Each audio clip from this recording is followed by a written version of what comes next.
শত শত মানুষ খালি পায়ে সাদা পোশাকে ভোরের কুয়াশার ভেতর যেন আলোর ঝর্ণাধারার মতো নেমে এলেন বুলগেরিয়ার কিডনি লেকের পারে।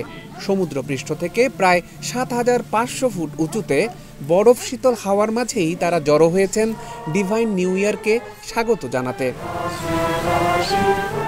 এরা সবাই ইউনিভার্সাল হোয়াইট ব্রাদারহুডের অনুসারী।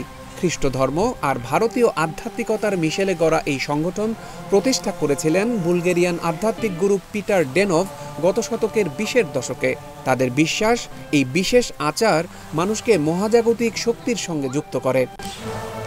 সংগঠনের নাম নিয়ে অনেকের ভুল ধারণা থাকে, তবে অনুসারীরা বলছেন এর সাথে জাতি বা বর্ণের কোনো সম্পর্ক নেই, বরং এটি আলো, আত্মার বিশুদ্ধতা আর মানবতার প্রতীক। তাদের মতে সব মানুষ চাইলে মিলেমিশে একসঙ্গে থাকতে পারে। প্রতি বছরই এই লেকের পারে এমন আধ্যাত্মিক মিলন মেলা হয়ে থাকে। ঠান্ডা কিংবা দুর্যোগ কিছুই থামাতে পারে না তাদের এই বিশ্বাস আর একাত্ম হওয়ার ডাক।